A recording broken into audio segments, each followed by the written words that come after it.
Good morning, everyone. Hey. I kind of feel like I have to deliver now because Beyonce just introduced me, so it's pretty cool. Good morning. My name is Fatoumata Binta Barry. I want to thank you all for being here today. As much as this is an experience for you, it's also an experience for me. And forgive me if I play with my mic. I'm having some technical difficulties. But I'm here today not only to give you an anecdote about my life and where I've been, because this is not a verbal autobiography, but to give a gift to you all. I call myself a Generation Y creativepreneur, and I'm sure some of you are asking what this means and why is she making up words that doesn't exist. But it means something to me. It means that I've embraced my life in the creative outlier. It means that I'm different, I'm unique. But I wasn't always this way. I was a scared and insecure young girl. But I learned to pursue my passion and purpose with confidence because I learned to live my life outside of this box. This box means different things for many people, and for me, it means fitting in. Now, if your parents were anything like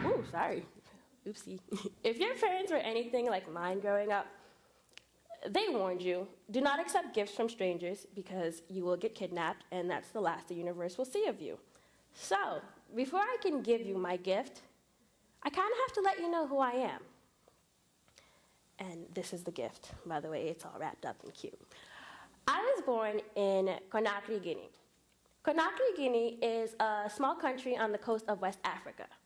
When most people hear of Guinea, they think of two things.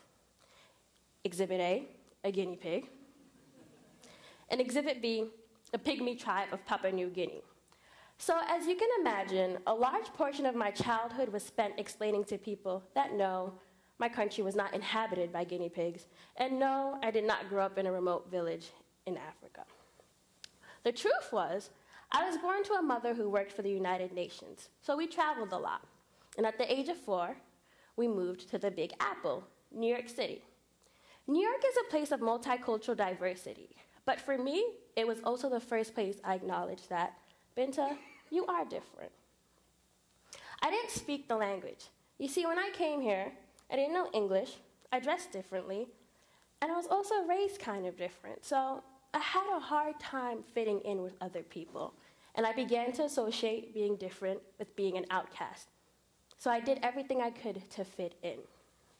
I remember acting disinterested when my family would talk about how beautiful our culture was and the things that made us us. I stopped letting people know that I speak 3 different languages. I told people to call me Binta instead of Fatoumata because it sounded more American. This continued for about 8 years of my life, and I call this phase the running phase because I was running away from the things that made me different. But the irony is, the more that I ran, the sadder I became. And I realized that I was cheating myself out of the most important person I could have met back then, myself. And this continued for about 8 years until I was a senior in high school and decided that I wanted to leave and I wanted to go far away. For most, college is an opportunity to experience new things, to maybe get away from your parents and be independent. But for me, it was a second chance. It was a chance to live my life authentically, and it was a chance to live my life, which was my life. I did 3 things when I got to college at SUNY Buffalo State. The first is I stopped asking people to call me Binta, and I let them know that my name was Fatoumata. Sure, it was different. Sure, maybe it's a little hard to pronounce, but it was my name, and because it was mine, it made me special. The second thing that I did was change my major.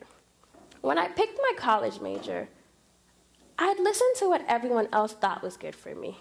You're really good at writing, Binta. You should be a writer. No, you love talking. You should be a lawyer. And I never knew what it is that I truly wanted to do because I was always so busy listening to the noise. So I found something that I fell in love with, public relations, and I pursued it. And despite hearing my mother, my family talk about how we don't know what PR is, how are you going to make a living out of PR, I followed my heart, and I followed what I felt passion in. The third thing that I did, and possibly the most important, is that at 19, I started my first business. I was met with so much opposition. I was told that I didn't have enough experience, that I wasn't responsible enough, and that I wouldn't be able to handle it. Now, if I were living my life inside of this box still, I probably would have listened, and I probably would have came up with additional reasons why I wasn't ready and why I wasn't equipped. But you see, I was living life outside of this box. So that meant doing things differently. That meant doing things my way. So again, I blocked out the noise and I pursued my passion. Now, I tell you all these things again, not to sit here and open up the book of who Binta is and my fabulous life, but to be able to share something with you. My gift is my testimony. You see, living outside of this box, I learned 3 things that I want to share with you all, because they're the 3 things that make me who I am today. The first, you have a gift. I have a gift. She has a gift. He has a gift. We all have gifts. We all encompass unique qualities that make us us. They're the things that separate us from everyone else. I was special. And it's not because someone told me I was special or because someone gave me my gift.